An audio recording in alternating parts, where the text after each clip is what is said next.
Good afternoon. All right, so we have here some of the usual students, which is great.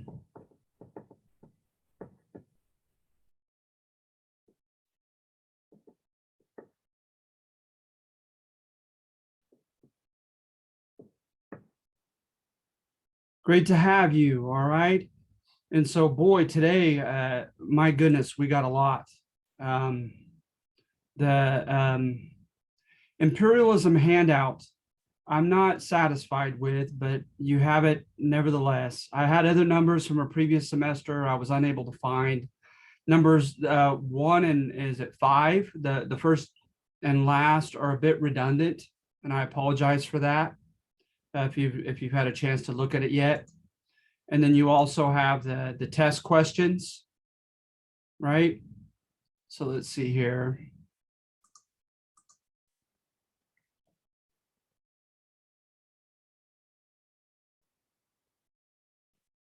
Wait, this is an older one. I apologize.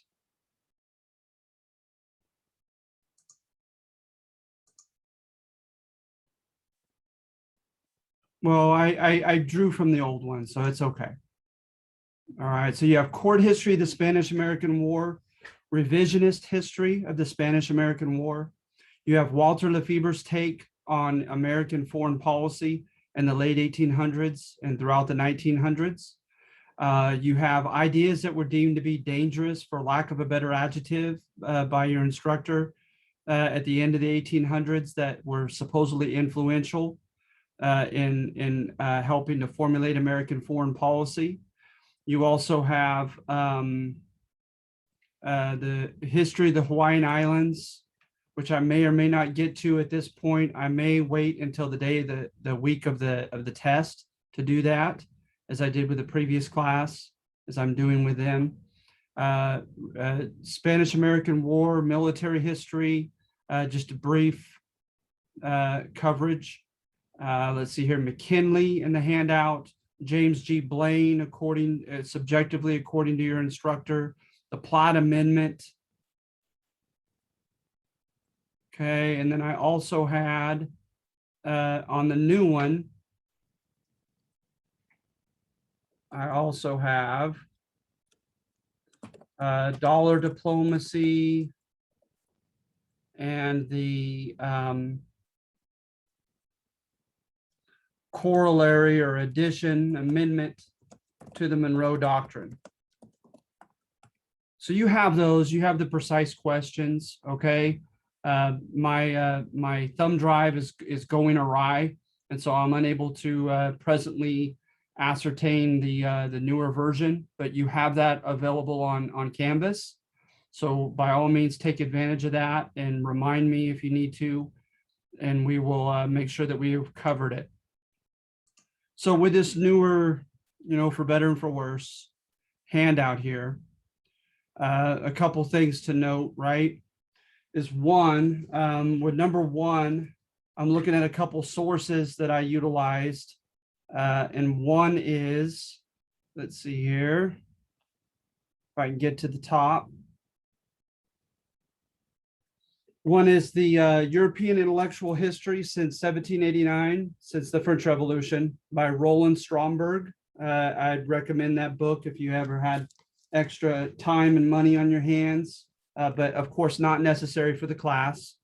And I highly recommend Walter Lefebvre, any of his books. This one happens to be The New Empire, but Walter Lefebvre is really big on American foreign policy in the 20th century in particular. And so I'd recommend him.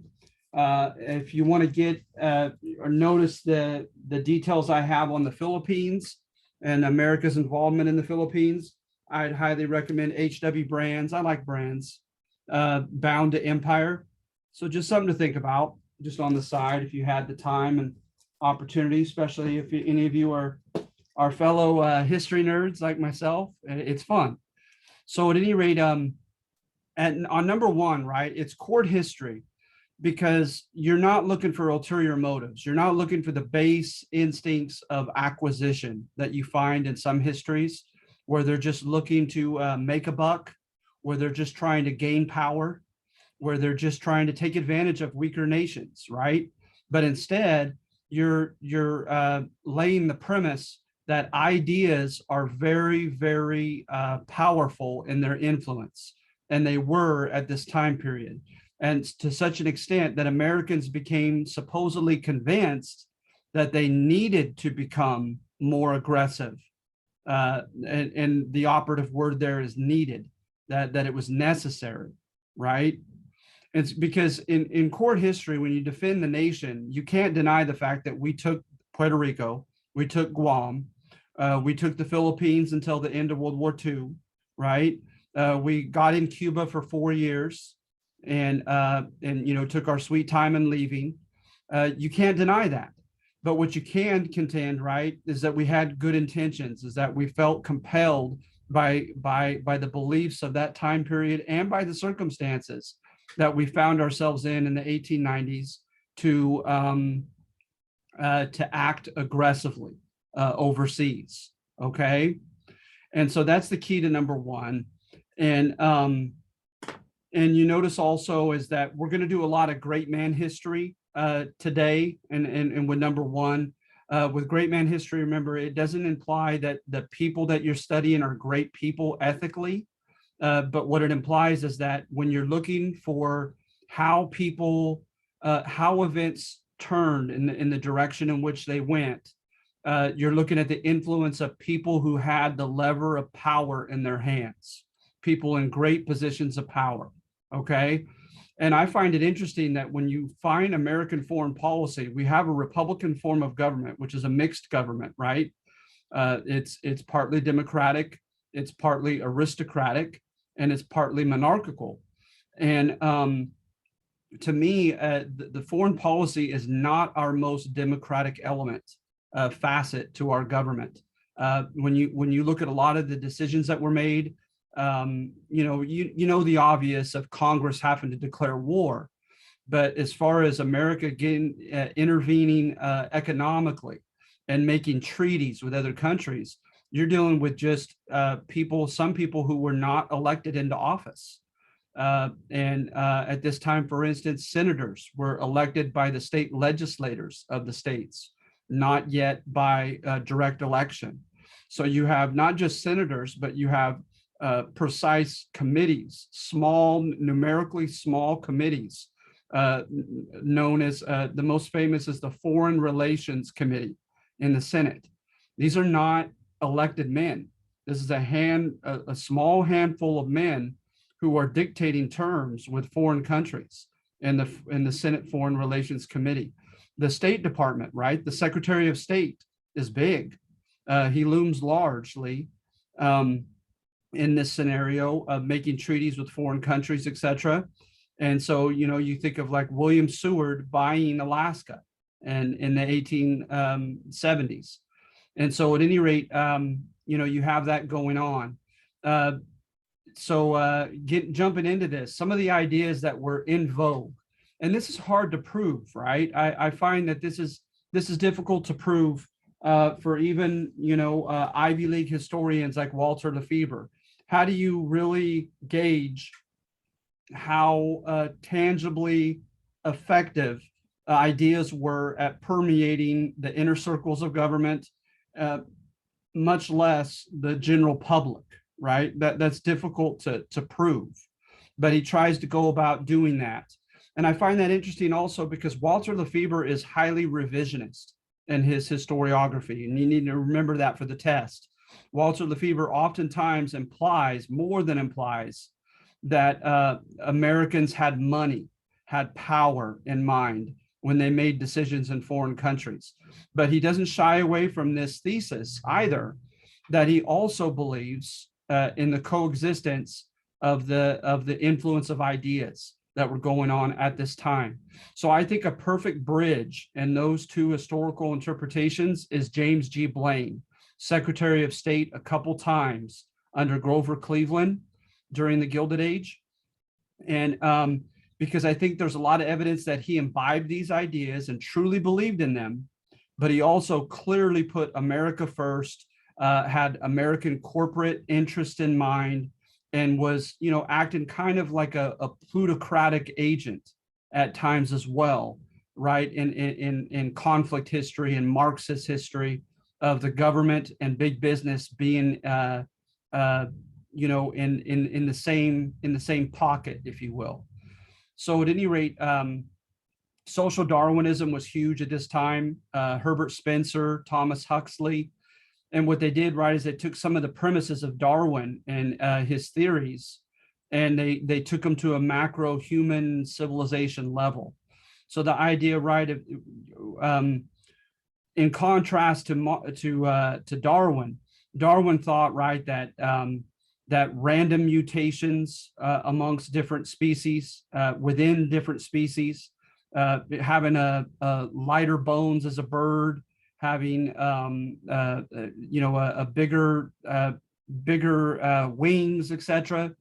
That accidental mutation allows some species to survive their hostile environment more effectively than others, right? But with the social Darwinists, they implied choice. Volition was huge. Is that every people, right? Every ethnic group, every nationality has choices to be made, and that, but under the same premises as Darwin, that society is inherently hostile. You have communicable diseases, right? That could wipe civilizations out. You have war that runs so rampantly in modern history, and other areas in which people's existence is imperiled. And so, so at any rate, they contend that civilizations must choose to adapt. You must adapt to your environment, to the changes. So one of the key, the key part that you could easily infer is technological innovation and industrialization, right? That you need to keep up pace with industrial development and with technological improvements to enhance your people's chances of surviving and thriving in the atmosphere. And you add to that Malthus, right? Malthus. And Malthus contended that there are only a finite amount of resources in the world, but that the population is expanding exponentially, 2 to 4, 4 to 8, 8 to 16. And so that eventually the number of people in the world are going to outstrip the availability of resources like water. And so hence that there might come this dystopian apocalypse in the future, whereby different peoples, according to Comte de Gobineau and Houston Stewart Chamberlain, different races of people, as they use that term at that time, and different nations are going to eventually, inevitably fight for scarce resources. So all these ideas were percolating in academia. You could find evidence of it at Columbia College and the Ivy League schools, a lot of the elitist intellectual magazines, some of the books that were being published and read en masse in the United States and in Western civilization. They demonstrate this, the influence of these ideas and their popularity and their prevalence. So at any rate, you had those concerns. You had Friedrich Nietzsche, and Friedrich Nietzsche contended, right, kind of like Brooks Adams here in the US, that civilizations go through periods in which they are, kind of like the development of a child. They go through their so-called adolescence, where they're kind of barbarian, they're military oriented, they're technologically hungry, and they have their primal motives of survival as an utmost priority, and they're aggressive, right? And to them, right, that is a good thing because they are that is amenable to their survival. But then they get too comfortable, they get too civilized, they get too soft, they become effeminate. And from there, at that point, they have to worry about decadence. They have to worry about moral and other types of decaying process going on. And then the civilization is now imperiled. So they must return to their primal roots, to their militarism, to their will to power, if you will, right? And then, of course, there were calls from Nietzsche and others of them having some type of a Superman political leader. And Brooks Adams contended that Teddy Roosevelt would be just that type of leader. So some of these ideas, right, like from Friedrich Nietzsche, I remember reading Genealogy of Morals in college, and he said that the problem with Christianity is its notions of charity and compassion. He says they want to preserve that which nature wants to discard. So hence those with psychological and physical illness of some sort, disabilities. They wanted in Darwinian fashion, those demographics of people to die out. Spencer and some of the social Darwinists implied that the poor were poor for a reason, because they lacked the willpower, the intelligence, and so forth to do well, and that it is nature's intention for them to eventually die out. So very, very amoral outlook, right? Where they're not looking from a Judeo-Christian vantage point of protecting the weak, etc., right? So that's why, for lack of a better adjective, I describe many of these ideas as dangerous. I subjectively think that they're dangerous in their implications, in their conclusions. Friedrich Nietzsche was highly sought after and even emulated by Adolf Hitler and the Third Reich. And with the Holocaust and everything, they used some of his writings as justification for the awful things that they did. So at any rate, you have ideas like this going around.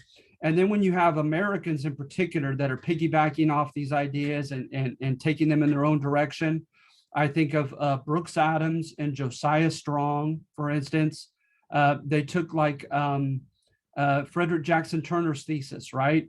That America was heading toward concentration of wealth, was overproducing and not having enough consumers.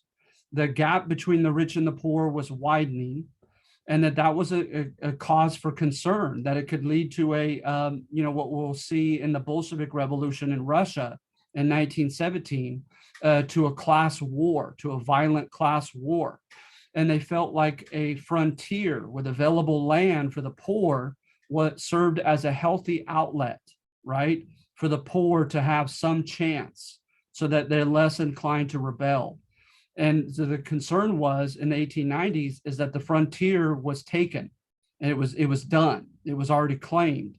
And so hence they need to get aggressive and go after a new frontier. And that is across the oceans and into the Atlantic and Pacific and into the Caribbean Sea. So at any rate, they worried about class conflict. They worried about decadence, like Nietzsche did. And so they wanted America to forcefully, right, look after its own geopolitical and economic self-interest. And so the economic self-interest is pretty self-explanatory, right? It goes back to the mercantilists of the early modern era in your 101 class, whereby they wanted raw materials as an industrialized nation from foreign countries.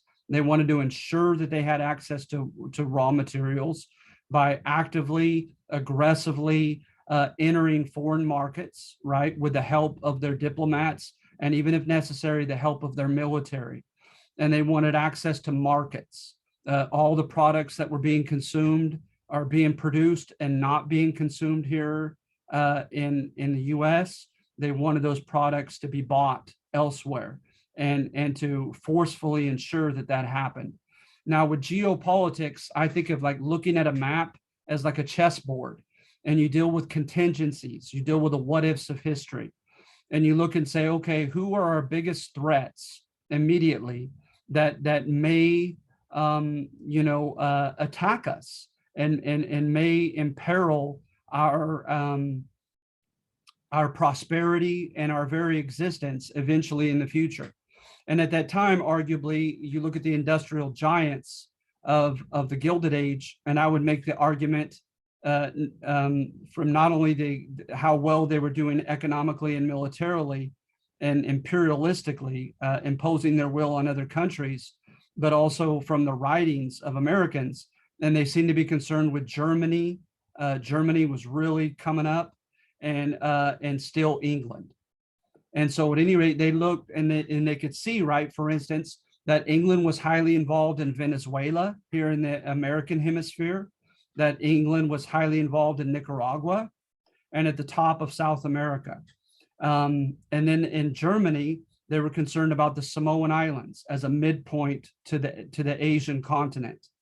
And so they looked at the map and they would see places that were geographically significant to them, right, as midpoints, like I mentioned, with the Pacific Islands of Hawaii and Samoa, and key points in the Caribbean and in Latin America beneath us.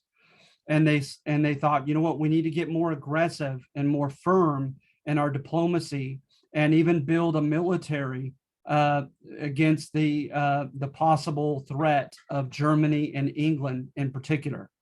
And so at this time, you know, you could make the argument that we almost went to war with Germany over the Samoan Islands, and that may not have gone well for us at the time when you look at our just our institution of the armed forces and our battleships and lack thereof, etc. And then England, like I said, in particularly in Venezuela, they called it the Venezuelan crisis. We almost went to war with England as well. And the argument was made that we weren't ready. And so there was great fear and angst over that. And so then you had Alfred Thayer Mahan, Mahan, and Mahan, he was personal friends with Henry Cabot Lodge and some of the senators on the Foreign Relations Committee that were highly instrumental in devising American policy. He was good personal friends with Teddy Roosevelt, who would become the president, and at the time was the Assistant Secretary of the Navy. And he came out with a plan, if you will, to prepare for the exigencies of future war, and just for the threats to our existence and our prosperity overseas. And so Mahan said, first and foremost, we need to expand economically into the Pacific and into Asia, as well as into Latin America. And in order to do that, he said, it's almost inevitable that we will have to have American muscle to back it up. And so hence we need to develop a new Navy. And that became a big rallying point, that expression, new Navy.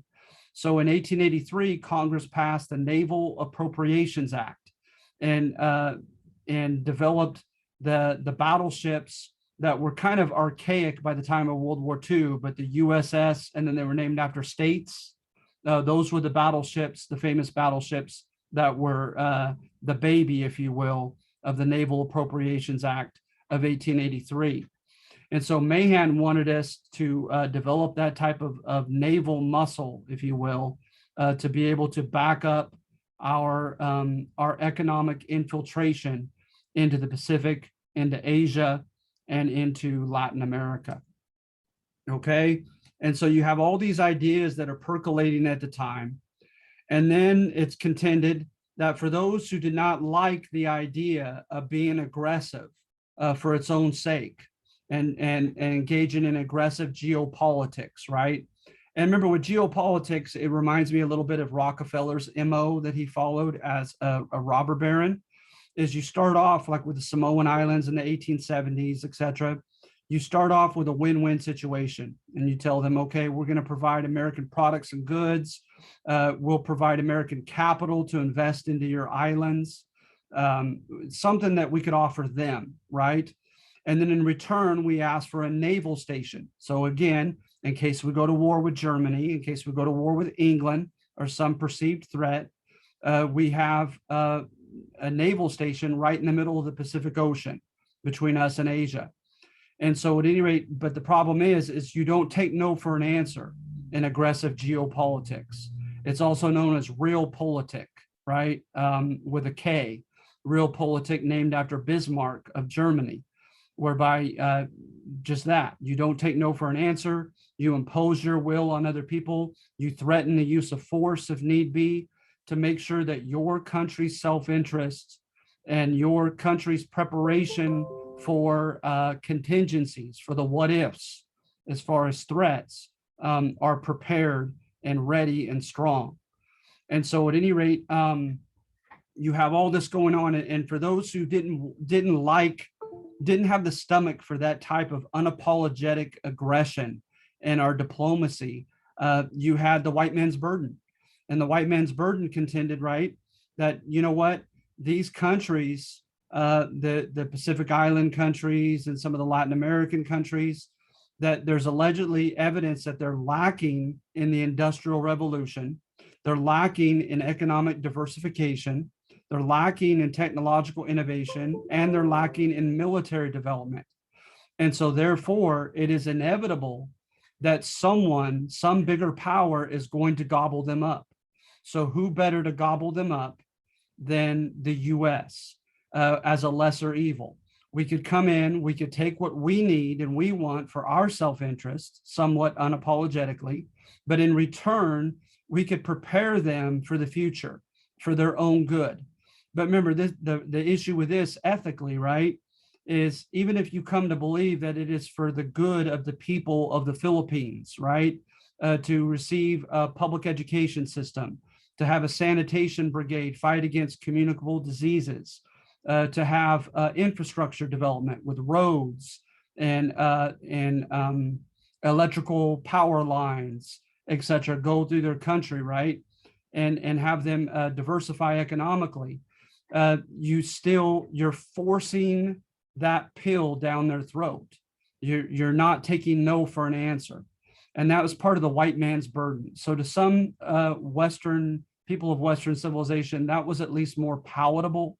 They could swallow that one a little bit more easily because, you know, it allowed them the opportunity to sleep better at night, believing that they were genuinely helping these people out that they were colonizing. Okay. So to what extent did we really believe that? Did we really imbibe that? And that's tough to prove, right? Well, but for one is you have primary source accounts of members of the Senate Foreign Relations Committee, secretaries of state, secretaries of the Navy, espousing these views, literally quoting some of these intellectuals at this time period, contending that it was necessary. But the problem is, right, is those could serve as pretexts, as so-called excuses for baser motives that they're not admitting to, right? So you got to keep that in mind also. It's limited, this thesis, and how well it could be supported. But at any rate, from the top down, you have periodicals, newspapers, and the newspapers numerically. You look at a lot of the leading newspapers, and you do have a lot of evidence of them conveying these principles at a level that the average person had the time and the means to imbibe, to take in, to read, and to be influenced by. And you also have the alleged popularity of the Spanish-American War. You're just ahead of Gallup polls as far as, with technology and ascertaining public popular opinion. But there is supposedly reasonable evidence of popular demand for going to war against Spain to help out the Cubans, in particular in the Spanish-American War of 1898. There is evidence that it was popularly embraced by the people. And matter of fact, according to Stephen Kinzer in his book, it's called Overthrow. Let's see here. He states in the Spanish-American War that yellow journalism, right, brought about the most profound reversal of public opinion in the history of American foreign policy. That's a bold statement.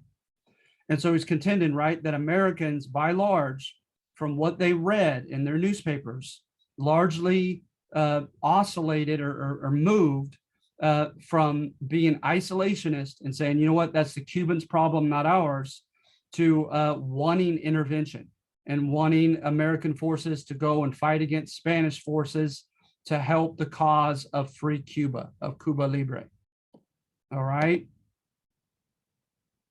And then where it becomes redundant with number 4 is you have evidence of a lot of improvements, as a generic term is used, in the Philippines, in Puerto Rico, in Cuba, when we took them over at the end of the Spanish-American War, because it was a bit of a lopsided war.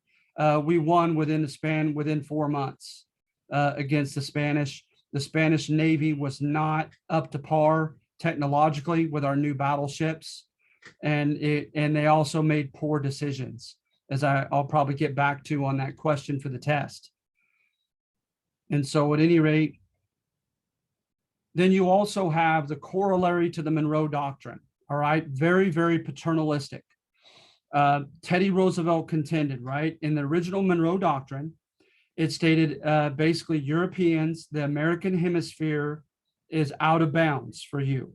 You should not intervene in the American hemisphere in Central and South America. That it was implied clear back in 1823 that is within the realm for the political well-being and existence and prosperity and self-interest of the United States, that was within our realm, our own hemisphere, and we'll stay out of European phrase if you stay out of Americans. And we had no means of backing it up at that time by way of a strong Navy, but now arguably we are developing such. And so his corollary, Teddy Roosevelt's addition to the Monroe Doctrine, very paternalistic. It was directed toward the Latin Americans rather than the Europeans. And it told the Latin Americans, we want you to behave. He literally used that term. He said, I want you to behave. I want you to be financially responsible. Because you look at Haiti, for instance, right? In the Dominican Republic, the island that they share. They would borrow from European bankers, and in the midst of revolutions and coups and so forth, and they would lose that money, and they would default on the loans and be unable to pay them back. And then the Europeans would come and bring in their navy, and they would take over the customs duty offices of those countries. And to the extent in Haiti, Germany and France were jointly dictating Haitian budgetary decisions and running the budget for Haiti because of the money that they owed their bankers, French and German bankers. And it happened so often that it gained a name, a moniker, and that was gunboat diplomacy, that the Europeans were engaging in gunboat diplomacy against the Latin Americans. And then another thing that allowed the Europeans to lick their lips and to come in and intervene is when they had political instability, when they had civil wars, when they had coups, etc. They were a mess. They were vulnerable to European encroachment. And an example of that right through the 1800s would have been Mexico, with France coming in during the famous civil war between the liberals and the conservatives. And so at any rate, he contended, Teddy Roosevelt, that Latin Americans, you must be financially responsible and pay back your loans to European creditors, and you must be politically stable and not have coups and civil wars and revolutions, etc., right? And scrapped constitutions, or else the United States is going to come in as a paternal figure and clean house up, basically. And we're going to do this in Haiti within the first generation of declaring the corollary to the Monroe Doctrine. We're going to intervene in Cuba as well. And I believe the Dominican Republic as well. When they have civil wars and when they have this drama, we're going to bring in troops. And in fairness to the US, in some of these cases, we did immediately get out. We came in and did what we said we were going to do. We declared a ceasefire. We declared an election to be held. And then when a new government was elected, we got out. And so that was a type of paternalistic, but not always. We didn't always get out. Nicaragua, we stayed there for a long time, for instance. Haiti, we ended up staying there for a long time. And so that was his corollary or addition to the Monroe Doctrine. as the president from 1900 to 1908 when McKinley was shot and killed, and he took over the presidency. So, I mean, look at this paternalistic cartoon here, this political cartoon. That's Uncle Sam educating these, quote, primitive third world countries, right, on the proper ways of civilized life. Very, very condescending. But according to that time period, right, they believed actually in the biological and cultural inferiority of these peoples, and believed also, arguably, to whatever extent, that they were doomed to extinction if something were not radically changed in their countries. All right.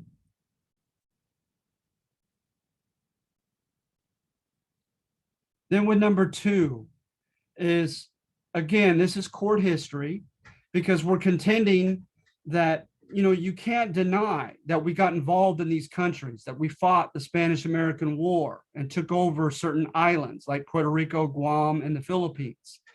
But what you can contend is that we were not looking for a fight, that we were dragged into it, right? And so hence it's court history. So at El Galeon, Cuban rebels, because they rebelled in the 1870s, they tried it again in 1895, and then they tried it again in 1898. So this was at least the third modern time that Cubans fought Spain to become independent of this mother country. Because as you recall, in the 1820s, most of Latin America became independent, won its independence from Spain. But Cuba was an exception, so was Puerto Rico. They were still held under its sway, its power, and its sovereignty. So at any rate, at El Galeon, Cuban rebels, Antonio Maceo and others, they decided that they were going to put some plantations to the flame, literally start fires to those oftentimes who refused to give help to the rebel cause. And they were fighting, right, what they called little warfare, right, guerrilla warfare. And with guerrilla warfare, you don't necessarily put on a uniform and fight in battle formation against the enemy, because it's kind of a David versus Goliath tactic. You know that you can't take them on fully that way. And remember, to a certain extent, we engaged in guerrilla warfare against the British in our war for independence. And so at any rate, they're doing this, and those who did not, amply support the Cuban cause, they would light their plantations on fire. And some of them they knew would be dual citizens, would be Cuban citizens, but also American citizens.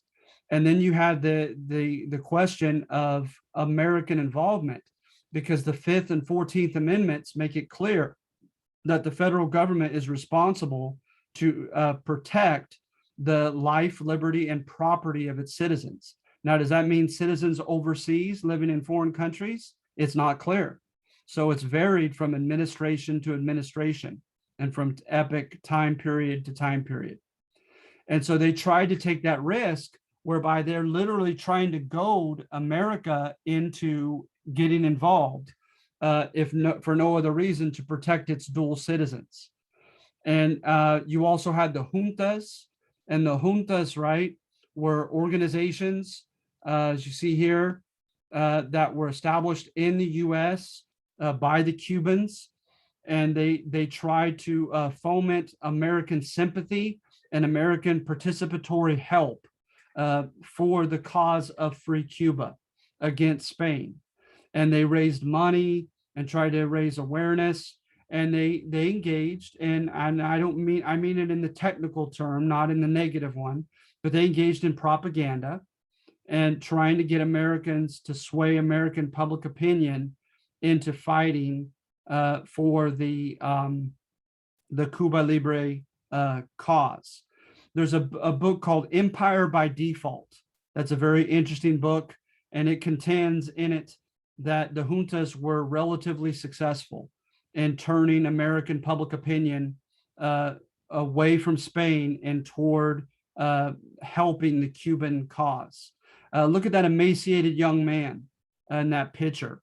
The guy next to him, Valeriano Weyler, became known as the butcher in the newspapers at this time. And the newspapers engaged in yellow journalism, basically sensationalism. They would exaggerate, they would distort the truth, they would deliberately take things out of context to deliberately try to provoke a sense of indignation amongst Americans, anger, right? Righteous anger against the way the Spanish were treating the Cuban people. And so again, some people contend that they were relatively successful, and that helps describe or explain why a lot of the members of the properly elected House of Representatives turned toward intervention against Spain and were able to do so without losing their voters. All right. But at any rate, Cleveland leaves, right? He refuses to be sucked in by yellow journalism, by the juntas, by the Galeon decision to burn dual citizens' property. And also the number, you had senators, some of whom had property in Cuba, and they were throwing up a term as high as 50 million, contending that $50 million was invested in American money in the island of Cuba and was at stake because of this destructive, war for independence. And they, of course, they blame both sides. And so, you have money that's an issue here. And then also at this time period, Kristen Hoganson wrote a book, and she contended that every generation has its own spirit of the age, or zeitgeist, and that the spirit of the age in the 1890s was one of social Darwinism, was one of survival of the fittest, right? And so hence she said it was highly tied to machismo, that if you were a public official who was elected into office, you had to appear strong, competent, aggressive, manly. And so here to her thesis, right, is tied the notion that President McKinley was pressured into getting tougher against Spain because of his reputation for not being sufficiently strong, not being sufficiently manly. And you look at biographies on McKinley, and he is depicted as for lack of a better noun, as a wimp. And you have quotes from Teddy Roosevelt and others who described him virtually as such. And then you have the De Lome letter. And the De Lome letter was written by a Spaniard diplomat who contended that Spain need not worry about American participation in the Cuban insurrection because the president did not have the backbone to do anything about it.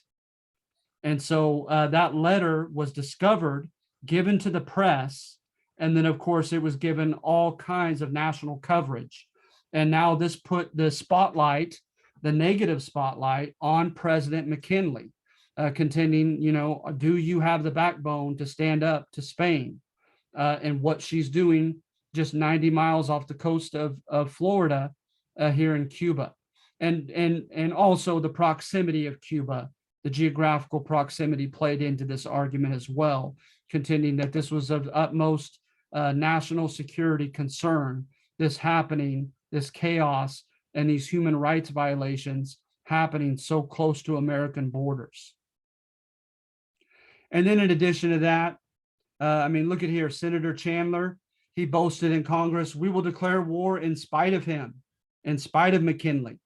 So again, you have kind of just pre-Gallup poll evidence that there was a lot of public agitation for going to war against Spain, for helping out the cause of Cuba Libre, and that there was even resentment toward President McKinley that he needs to take a stronger stance and start making demands upon the Spanish.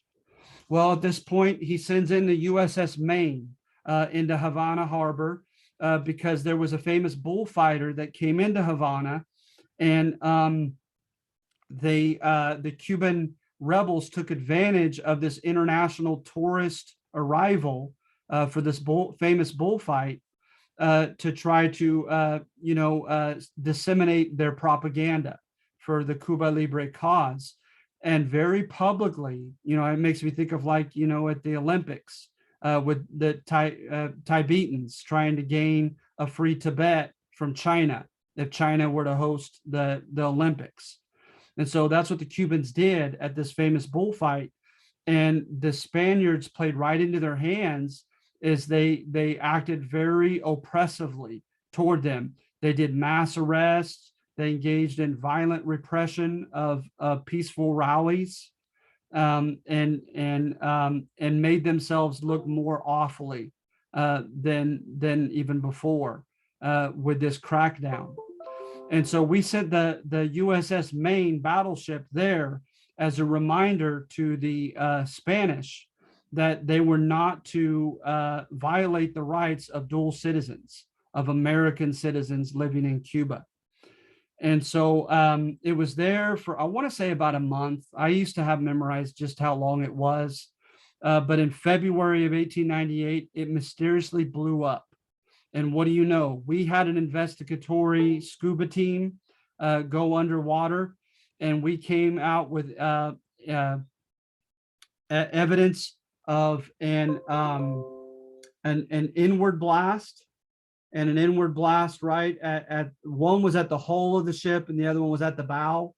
And just very mysterious is one of them had evidence of perhaps an external source, right? Blowing inwardly into the ship as if it could have been a Spanish placed mine. And that's where our yellow journalists ran with, was that supposed evidence. But the Spanish came out with evidence of an implosive explosion that occurred accidentally within the ship, that it was an American accident. And so we both came up with separate conclusions, obviously, but to such an extent, public opinion was enraged that when we fought the war from April into early summer of 1898 with Spain in the Spanish-American War, our soldiers often hollered, remember the Maine, to hell with Spain. And so it became a rallying cry, right, for our soldiers. But notice what he says here is President McKinley, when it exploded, said, I do not propose to be swept off my feet. We didn't go to war until April, and this happened in February. So the Maine was not an immediate cause of the Spanish-American War. So again, is this evidence of a very meek, very long-suffering president who did not want to be involved in war, but was eventually dragged into such? All right. Look at this other quote we have from him eventually. I must have money to get ready for war. I'm doing everything possible to prevent war, but it must come, and we are not prepared. So you have several quotes from the president implying that, right? He definitely had no qualms with publicly espousing that view for the public to know and read, that he did not want to go to war. But how? Why? Why did we go to war then, formally? That's on number 3. And this is revisionist history saying this guy is a hypocritical puzzle of a man, an enigma.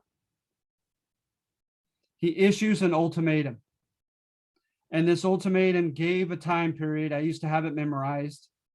Gave a specific time period. It was very short, by the way, in number of days, for the Spanish to either squash the Cuban rebellion or to come to terms with the Cuban rebels. And there's a lot of evidence to suggest that McKinley should have known that the ultimatum was not possible for Spain to meet. So for a guy who didn't want to go to war, why would he give an ultimatum that he knew couldn't be met to Spain? Again, trying to suggest that this guy is a puzzle of a man as our president. For one, right, they resisted in the 1870s, they resisted in 1895, now again in 1898. Time had demonstrated that this was a long, drawn out war. So how in the world could we expect the Spanish to continue to finish it within about a month? Then secondly, come to terms with the Cubans. What Prajedes Sagasta, the liberal prime minister, see, because before that they had a guy named Canovas, and he was a conservative party majority leader of parliament in Spain. And they wanted to be tough on the Cubans when he was prime minister. And they had that right, the Reconcentracion program of reconcentration into these internment camps of the Cuban people. And they treated them so poorly in those camps and neglected them and their health. That happened to the conservatives. But now there's been a change in Spanish public opinion. And now the liberals receive a majority of seats in parliament. And Prajedes Sagasta said, we need to come to terms with these rebels instead of just simply trying to squash them. So let's engage in a compromise. Let's issue them autonomy decrees, right? And in these autonomy decrees, we will grant them limited independence, right? But we will still run their armed forces and their foreign policy. But we'll allow them domestically to run their own show. And what's interesting is the Puerto Rican rebellious elite accepted these decrees. But the Katipunan of the Philippines, organization leading the war for independence amongst the Filipinos, and the different organizations of Cuba, leading organizations, they said no. That they wanted nothing short of absolute independence. And that was political suicide to even the liberals in Spain, to just simply relinquish and let go of Spanish colonies in the Americas as a source of wealth, as a symbol of prestige, etc. So why would he issue this ultimatum that he knew, he must have known, could not have been met? So of course they don't meet it in the allotted amount of time, and then he asked Congress to declare war. And what's interesting is he decides to have our troops not just fight in Cuba. When you look at our declaration of war, when you look at the minutes of the congressional debates, it was almost solely pertaining to Cuba. But now while we're fighting, he says, well, the Philippines, and it was true, at Manila, a large contingent of the Spanish Navy was stationed. He says, we got to wipe out their Navy, so we got to go to the Philippines to fight them. Puerto Rico, I don't recall. I'm not so sure why. But remember, Puerto Rico accepted the autonomy decrees. So I kid you not, when our men went into Puerto Rico to fight, they were warned that we didn't know, our military establishment nor our diplomatic leaders had no idea what the Puerto Rican people were going to do as far as their reaction. Were they going to see us as interlopers coming into their business and trying to take over their island? Were they going to see us as liberators? They didn't know. And they were warned to basically improvise as they came there.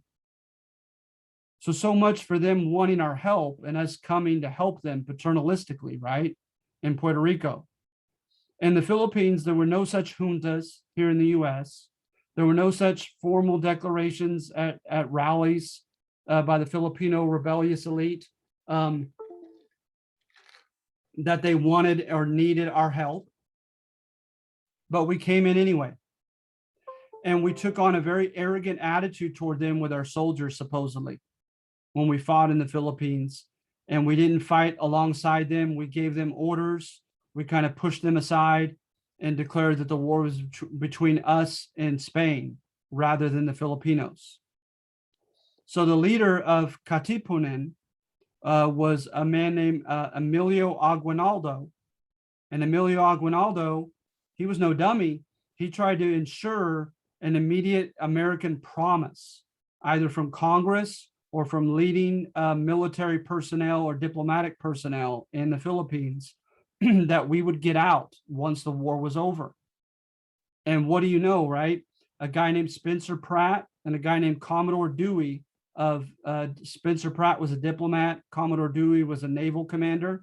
They both promised him, but they both refused to put the promise in writing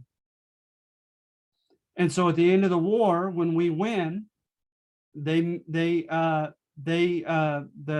Katipunan meets at Malolos in the Philippines, and institutes a constitution that's modeled after ours. So we should have been very impressed by this constitution, right? The Malolos Constitution.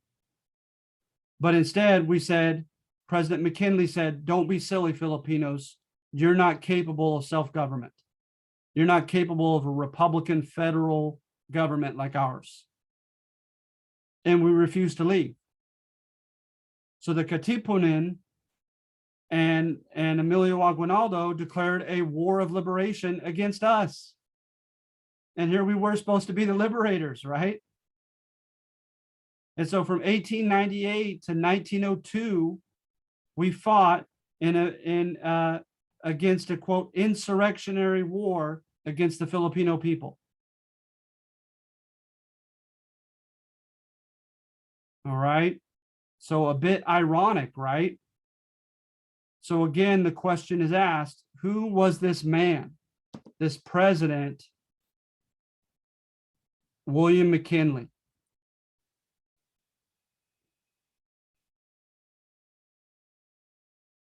And of course, on that number, it contends that he was a hypocritical enigma.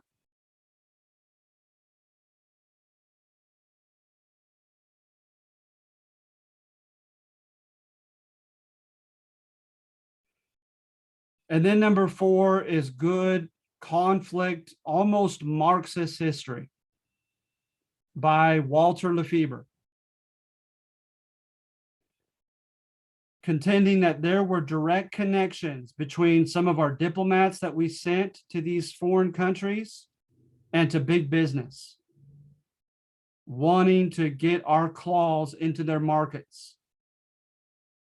So Charles Denby and Horace Allen in Latin America,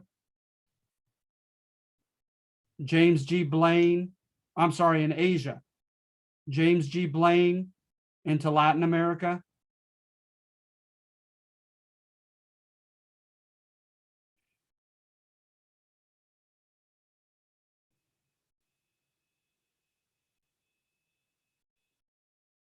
And we were not consistent. In Chile, there was a guy named Balmaceda. In Haiti, there was a guy named, I don't know how to pronounce it in French, Lehitime. In one case, we backed a rebellion. In the other case, we backed the governing leader. In both cases, right, whether we were backing the rebel leader or the leader himself, the person that we backed promised us economic concessions and an opportunity for a naval harbor. And then ultimately, right, in Panama, one American administration put down a rebellion in Panama against Mother Columbia, because Colombia was on the verge of granting us rights to build an Isthmian canal, which would become later known as the Panama Canal. An isthmus, I should recall that, but it's like it's a geographical term of land that connects two bodies of water and is surrounded to a certain degree by water. And the definition for isthmus is met in present-day Nicaragua and in Panama. And it could connect, right, the Caribbean with the Pacific Ocean.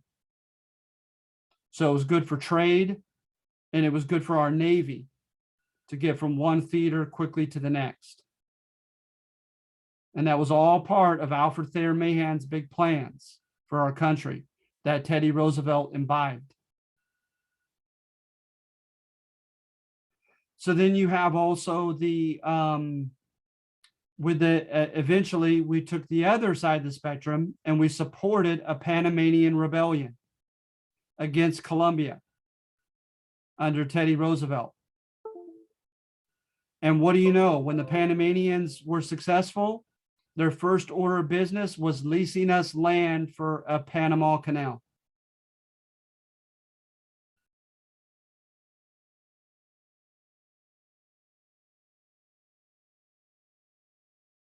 And you had American filibusters, these private, almost like pirates, modern day pirates, if you will, that came over, like William Walker in Nicaragua, who came over and bought the majority of land in these Latin American countries, and then even tried to at times, like William Walker, politically and militarily take over the countries. And the American government fully supported them.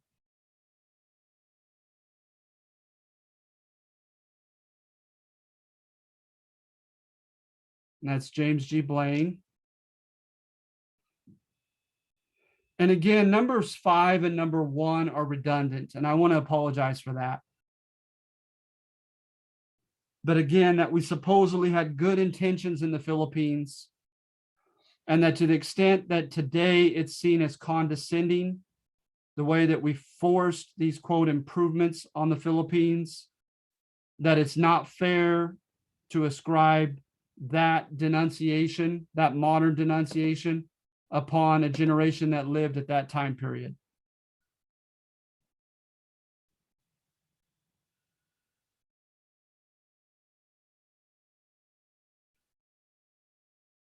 So going back to the questions.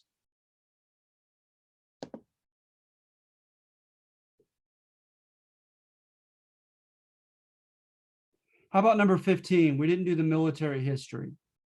So when we fought in the Spanish-American War, contrary to common revisionist historiography, there is evidence actually that we were a mess logistically, getting enough guns for all our soldiers. I say that because, you know, it's implied that by some, that we picked a fight. And we use it as an excuse, right, to help the Cubans and the Filipinos and the Puerto Ricans out so that we could take these islands. But there really is evidence that we were unprepared militarily. But if we were, the Spanish were even more so. In the handout that you gave us, we only have to question 11. You don't have question 11? Well, we don't have anything past question 11. Yeah, this is from an old test where I did the progressive. Okay. Yeah, I'm sorry, Jaden. Okay. Thank you. No problem. And so option A with number 15, and it's not number 15 on your test. You're absolutely right, Jaden. The United States achieved a quick victory via a well-organized army of highly armed koala bears. I'm being silly. The instructor subjectively claimed that U.S. naval technology was lopsidedly superior and that the Spanish hurt themselves in Cuba via strategies that seem ineffective in hindsight. Yes, that one is true. The instructor highlighted Puerto Rican and Filipino high morale in support of U.S. armed forces. No way. The instructor stated that participation by Buffalo soldiers, those are African-American soldiers, was inconsequential to the outcome. No, that's not true either. So when we fought primarily in Cuba, right, we landed at Daiquiri, and it was a mess, but the Cubans were nowhere to be seen. Then we went to a place called Guasimas, and we had a quick, lopsided battle where we did well. Then we went inward to San Juan, and that's where we had Kettle and San Juan Hill battles, and that's where Teddy Roosevelt became famous. At those battles, right, we took the hills, and there was brief but very, very intense fighting, because with small arms, the Spanish were equally equipped with us. But with the naval side, in particular, and the artillery side, it was rather lopsidedly in favor of the U.S. So Kettle and San Juan Hills were taken and they were rather bloody fights. Teddy Roosevelt and his men were at the bottom of San Juan Hill. A bloody fight was happening. I could have it backwards. I apologize. I could find it in my notes, but I don't want to take the time to do that and have dead time right now. But they're at one of the two hills, and the other hill was being fought viciously by African-American soldiers. The African-American soldiers have been named Buffalo Soldiers by the Native Americans they fought against in the West. It was a racist, supposedly, connotation to their hair. And so at any rate, they fought against the Buffalo Soldiers did very well. And Teddy Roosevelt wrote in his diary about it, spoke of it at that moment, ran up with two men at his side. Both of them were shot down on both sides of him. Then a newspaper columnist followed him up the hill, and he shot and killed a Spaniard as soon as he reached the top of it. And he became a war hero from this experience. So not to take from him, he was extremely courageous. His courage can't be contested, really. But as far as, his role in the outcome of the war, it was small. I would make the argument that the role of the Buffalo Soldiers was bigger. You can look up a place called El Cañe, C-A-N with a squiggly thing over the N, E-Y. African-American soldiers fought very bravely there, as well as Las Guasimas and San Juan Hill.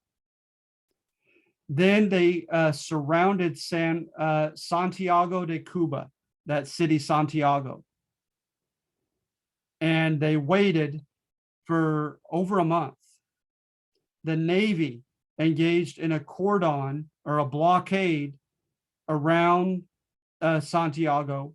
And for whatever reason, Cervera, C-E-R-V-E-R-A, Admiral Cervera, had his men bottled up in Santiago, which was not a wise choice, according to military historians. As they waited, they had a 2-day period when the American naval forces ran out of coal to burn in their steam engines. And they got lucky. They began leaving, and they found a collier, C-O-L-L-E-I-R, or I-E-R, basically a moving gas station filled with coal. Received the coal they needed and got back into formation just in time for the 4th of July of all days, for Cervera and his men to try to break free out of that cordon. In my notes, by reading my notes, it's just sad. And I have just case after case of American ship immediately shooting down the Spanish ship counterpart. Admiral Cervera, you had the Vizcaya, the Maria Teresa, and a couple others that tried to go out. Not a single one escaped. Actually, one escaped, and they allowed it out of pity. And then they were ordered to chase it down and shoot it into the bottom of the ocean, and they did. It was very lopsided. Admiral Cervera was about 70 years old. He had to leap overboard from his burning ship, and young American cadets dove out of their ship and saved him and brought him back. They gave him a nice banquet in his honor, etc. But they said in the newspapers that it was kind of symbolic, that it was like a valiant, well-meaning Don Quixote. If you guys have read Don Quixote, he's an elderly man. He goes on night errands, and he fights for all the grand purposes that he can, but he's a little bit delusional about the actual situations, and younger men beat the poor guy up, right? Time and time again. And it was sad. And it literally elicited the sympathy of the American soldiers. But it was symbolic of Spain, because, right, her siglo de oro, her century of gold was the 1500s. So she was metaphorically an old man by now, by 1898, as was technologically her navy. And so now the Americans beat the heck out of Spain, took Cervera as a prisoner of war. And there was a guy named William Shafter, there might have been a C, Schafter. And William Shafter convinced the Spanish forces to surrender Santiago de Cuba without a fight. And when our men went in and saw all the setups of their famous like Gatling guns and barbed wire defenses, etc., they said our Americans just shook their head and said, thank God, that it would have been very, very bloody had they had to actually fight on land for the city of Santiago. But instead, it was surrendered to them. And they were fortunate in the same way in Manila. They bombarded the heck out of Manila, and within an hour, or I'm sorry, not an hour, within half of a day, because they did it pre-dawn era, pre-dawn time, and by noon, the Spaniards put up a white flag because of the beautiful architecture of Manila. They didn't want it all destroyed by the naval bombardment. And so they avoided a lot of bloodshed in Manila as well. And then in Puerto Rico, there's a story of our boys beginning to land in the southern end. And one of the leaders just happened to have his daughter and son-in-law taking a honeymoon in Puerto Rico. And they got a telegram message to their father-in-law stating that there were a lot of forces, Spanish forces concentrated in southern Cuba, that they ought to hit, or I'm sorry, Puerto Rico, that they ought to hit northern Puerto Rico instead. So just before they landed, they got that news, and they landed in the north as well. And there were no major bloody engagements before the war ended. So hence John Hay, the Secretary of State, boasted that this was a splendid little war. That was a euphemism for the Spanish-American War, because the casualties were only at 4,000. I mean, that's terrible that 4,000 men died. But relative to other wars, that's very small. And we gained control of Guam, Puerto Rico, Cuba, and the Philippines from this brief war. This, quote, splendid little war.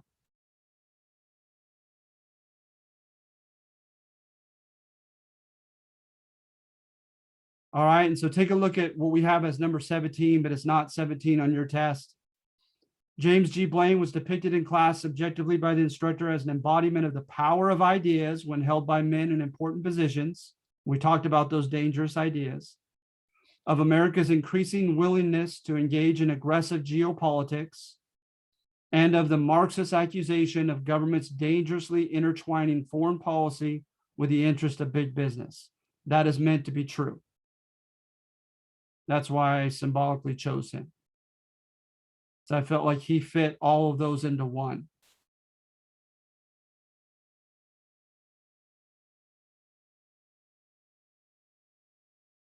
Now, if you don't mind, I want to get my notes in line. So when we cover the test, I'm going to give a mini lecture on the Hawaiian Islands that you see on this page is number 14, but a different number on your test. So please, by all means, remind me if I need to be reminded. And we will go over the Hawaiian Islands when we cover test 2.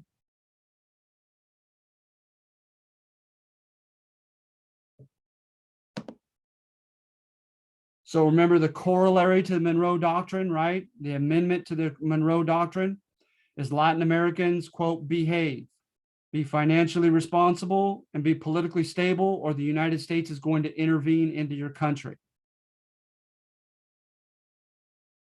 And we had a case in Cuba right away where we utilized the corollary to get involved. There was a hated governmental leader in Cuba,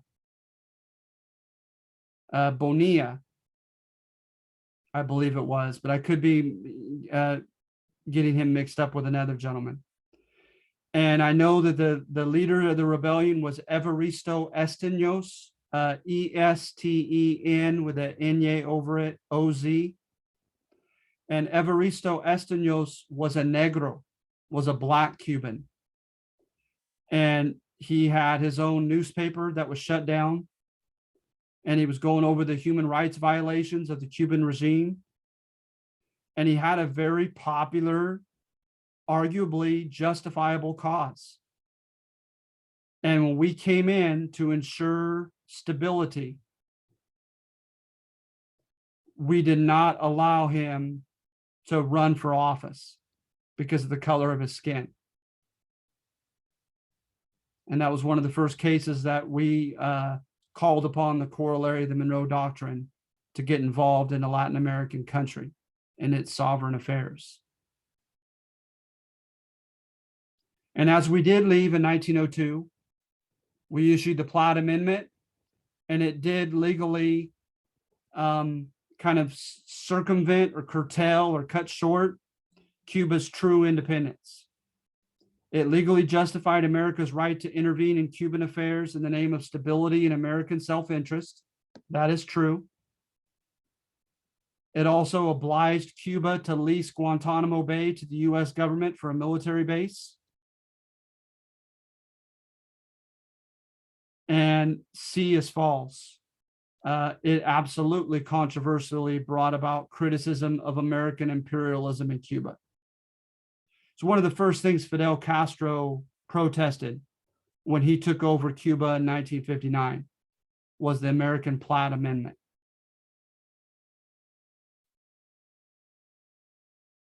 But on the positive side, we instituted the Jones Act in the Philippines. And the Jones Act called for the eventual, not immediate, but put on a timetable, the eventual independence of the Philippines. And we won't make good on that until the end of World War II.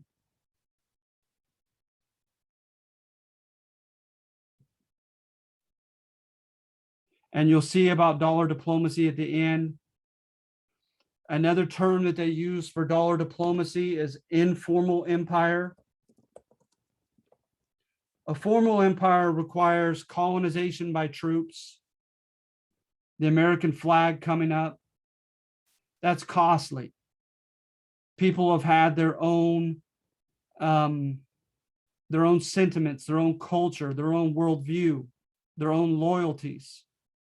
And those are all going to be challenged by the intrusion of the American flag. So better yet, stated some in the 1890s and the turn of the century, let's just intervene economically and dominate their economies, and we don't need to have expensive wars. It was known as dollar diplomacy. Let the almighty dollar institute our leverage over these countries without costly wars of domination and colonization.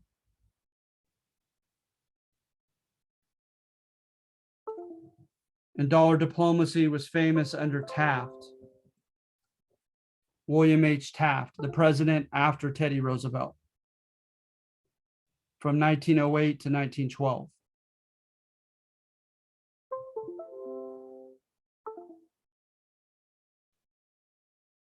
All right, so are there any questions?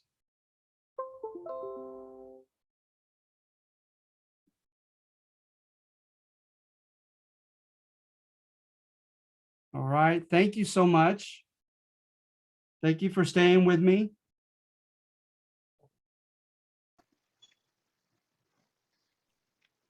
Thank you, Derek. Thank you. All right, and so let me make sure I see 5 here. Oh, here we go. I'm glad I took a last minute look. Okay, and so you're very welcome, Laura. Thank you. And I tell you what, like again, I can't do this every week, but you guys switching times with me and me taking well over an hour and 20 minutes. I'm going to give you 10 points instead of 5 extra credit for sticking with me this time. So thank you. Okay. And you guys have a great week. Narayan, thank you. All right. Bye-bye. Take care.